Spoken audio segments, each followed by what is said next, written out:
တမိုင်းတစ်လျှောက်လုံးမှာလူယုံမာတွေရဲ့ကုန်းချောစကားကြောင့်မျိုးဆက်ဘယ်နှခုတောင်ပျက်စီးခဲ့ရပြီလဲဧကရစ်ကြံဝမ်ဘာလို့နန်းကြခဲ့တာလဲတကယ်တော့သူကအနီးကပ်ဆုံးဆွေမျိုးတွေကိုမယုံကြည်ပဲပြင်ပလူတွေကိုတွားယုံကြည်ပြီးကိုသွေးသားတွေကိုတပ်ဖြတ်ခဲ့လို့ပါပဲနန်းတွင်းမှာထီးနှန်းလူတာမျိုးရှိနိုင်ပေမဲ့သွေးသားချင်းတွေကြားမှာတပ်ဖြတ်မှုနဲ့အပြန်အလှန်တန်တရားတွေလွှမ်းမိုးခွင့်မပြုသင့်ဘူးရန်သူတွေကျူးကျော်လာပြီးမင်းဆက်ပြိုလဲတဲ့အခါကိုသွေးသားတွေရဲ့အကာအကွယ်ကလွဲလို့ဘသူကိုမှမိခိုလို့မရနိုင်ဘူးလေအဲ့ဒီလိုလူတွေကိုတောင်မယုံဘူးဆိုရင်အနာဂတ်မှာဘသူအကူအညီကိုမျှော်လင့်နိုင်မှာလဲကျူးကြံ့ကြီးကောင်းငုံပြီးမှားကြောင်ဝန်ခံလိုက်ပေမဲ့ကျူးတီကတော့သူ့ကိုအေးဆက်ဆက်ဆူနေသေးပဲမင်းကအခုမှနွားလို့နန်းတောင်မစင်သေးဘူးနိုင်ငံရေးအကြံစီလေးနည်းနည်းပါးပါးတက်ပြီးဆိုပြီးလူတိုင်းကိုစစ်တူရင်ရုပ်လို့သဘောထားလို့မရဘူးမင်းနဲ့မင်းရဲ့ဒုတိယဦးလေးကမင်းအဖေလောက်တောင်စိတ်တက်မမြင့်မြတ်ဘူးပြန်ပြီးတော့စိတ်တက်ကောင်းတွေအကြောင်းပိုလေးလာဦးမှတ်ထားတမတ်မရှိတဲ့သူဟာဘာမှအသုံးမဝင်ဘူးမင်းရဲ့စတုထဦးလေးကကျုံမှာစီးပွားရေးလုပ်ငန်းထူထောင်ခဲ့တာပြည်သူလူထုရဲ့ယုံကြည်မှုနဲ့ပါသူကဘာလို့မင်းကိုလှည့်စားရမှာလဲမင်းတို့မိသားစုကကဘာပေါ်မှာယုံကြည်မှုဆုံးရှုံးသွားရင်နောက်တစ်ခါအဲ့ဒီလိုအတိတ်ပဲမရှိတဲ့စကားတွေထပ်ပြောရဲရင်ဝုန်းမျိုးကိုအခါ3000သွားကူခိုင်းမယ်ကျူးကြံ့ကြီးမျက်နှာတစ်ခုလုံးနီးရဲလာပြီးအကြီးကျယ်ရှက်ရွံ့သွားတယ်သူကကိုဘလောက်စိတ်တက်ကျင်းမြောင်းနေလဲဆိုတာနောက်ဆုံးတော့သဘောပေါက်သွားပါပြီအဖိုးရွှေမြေဆိုတာတကယ်ပဲနေရာတိုင်းမှာရှိတာလားလို့သူကထပ်မေးလိုက်တယ်ကျူးတီကသူ့ကိုတစ်ချက်ကြည့်ပြီးပြုံးလိုက်တယ်ငါတို့မစူးစမ်းကြည့်ပဲဘယ်သိနိုင်မှာလဲဟုတ်လားသူ့ရင်ထဲမှာတော့မဟာမင်းနိုင်ငံနယ်မြေကကန့်သက်ချက်တွေရောက်နေပြီဖြစ်လို့ရီမန်းချက်တွေတောက်လောင်နေပြီးအရှိတ်မှာတကယ်ပဲတိုက်ကြီးအသစ်တစ်ခုရှိခဲ့ရင်ဟန်နဲ့ထမ်းမင်းဆက်တွေထက်ကျော်လွန်ပြီးအင်ပါယာချက်ထွင်ဖို့တမိုင်းဝင်အခွင့်အရေးတစ်ခုဖြစ်လာမှာပဲသူ့အိုမင်းနဲ့ဘဝမှာတောင်ကြန့်ရှိနေတဲ့ဘဝတစ်လျှောက်လုံးကိုအသုံးပြုပြီးကံဘာမြေကိုတုံ့လို့စေမဲ့နောက်ထပ်အံ့ဩစရာကောင်းတဲ့အလုပ်တစ်ခုကိုလှုပ်ဆောင်သွားခြင်းနဲ့နောက်ဘဝမှာကျူးရွံချမ်းနဲ့တွေ့တဲ့အခါသူ့ကိုယ်သူခေတ်အဆက်ဆက်အကြီးမြတ်ဆုံးဧကရစ်လို့ဂုဏ်ယူစွာပြောနိုင်ဖို့ပေါ့ရွေချန်ကားတဲ့ကိုပြန်ရောက်လာတော့ကျူတီနဲ့တခြားသူတွေစိတ်ပြက်နေတာကိုတွေ့လိုက်ရတယ်အားလုံးဘာဖြစ်နေကြတာလဲကျူတီကခေါင်းစဉ်ပြောင်းလိုက်ပြီးသူ့အကြည့်ကလက်ဖက်ရည်ခွက်ပေါ်ကျသွားတယ်ဘာမှမဟုတ်ပါဘူးဒီလက်ဖက်ရည်ကကျုံကျိုးကထွက်တာလားရွေချန်ကပြုံးပြီးမိတ်ဆက်လိုက်တယ်ဟုတ်ပါတယ်ဒါကကျုံကျိုးကဝူကြီးရှန်လက်ဖက်ရည်ပါပဲသူ့ရဲ့ပရင်အောင်ရည်နဲ့ပြားရည်ရနံကကျုံမင်းသားအကြိုက်ဆုံးပါပဲကျုံကျိုးမှာနောက်ထပ်ရတနာတစ်ခုရှိပါသေးတယ်ဘီယာပါမောနဲ့ဟောက်ကနေလှုပ်ထားတာပါအေးခဲအောင်လုပ်ပြီးတောက်လိုက်ရင်နွေရာသီရဲ့ပူပြင်းမှုကိုလုံးဝပျောက်စေပြီးစိတ်ဝိညာဉ်ကိုလန်းဆန်းစေပါတယ်ဒီလိုအံ့ဩစရာကောင်းတဲ့အရာတွေလည်းရှိတာလားကျူတီပါဇက်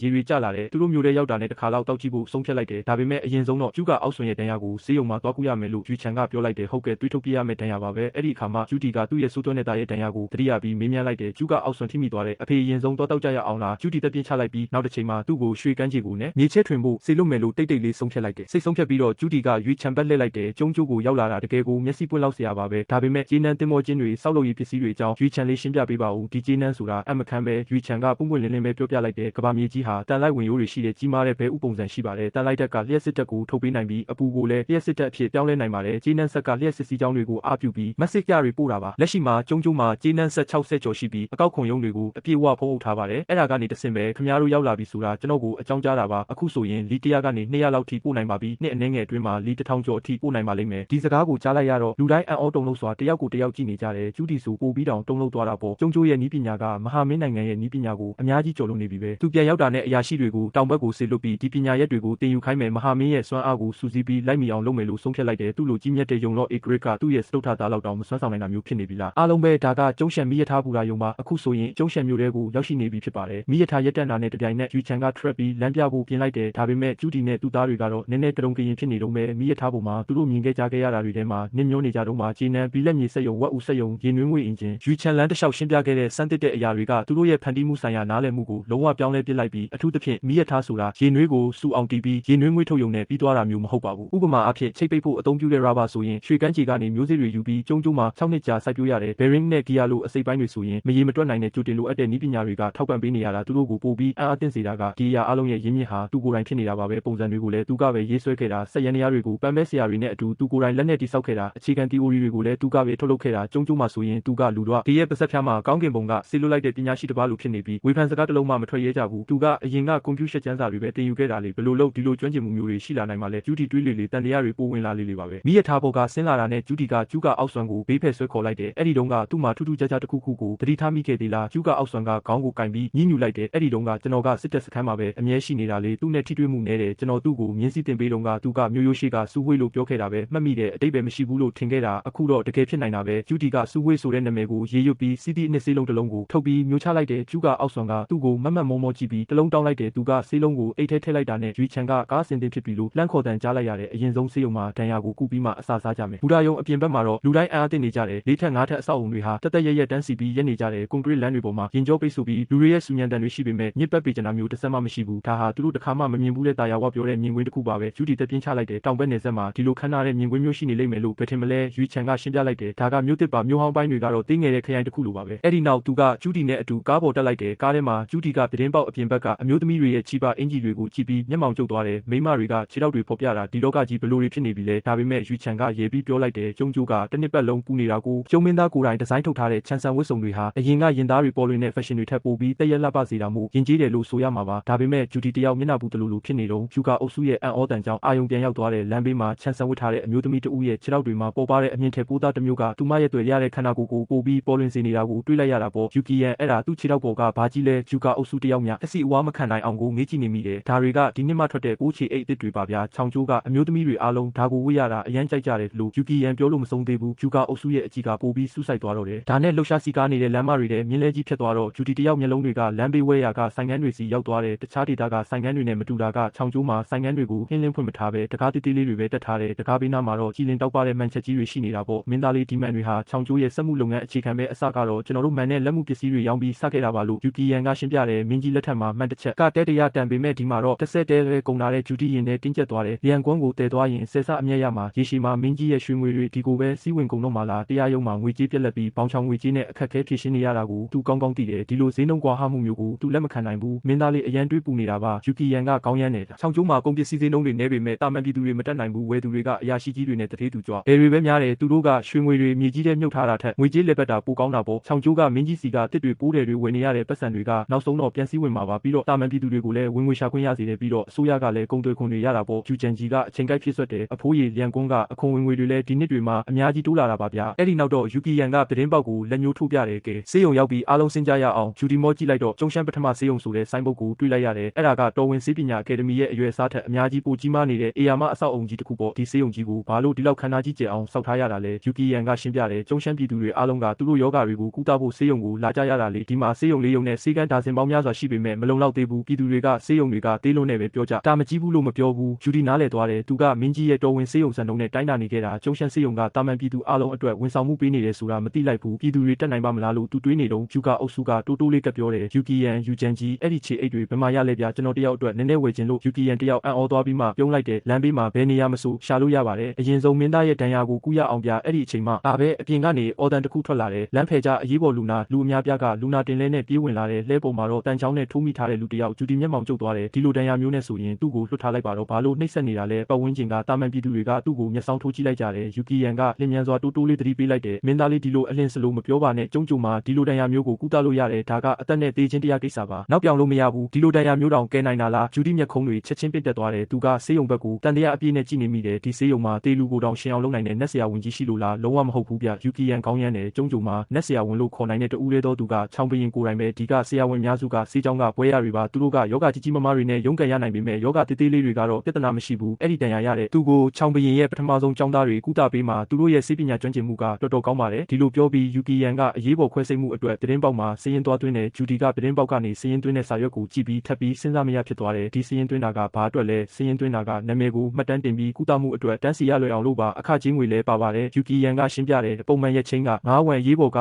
9 10 ဝမ်ပါ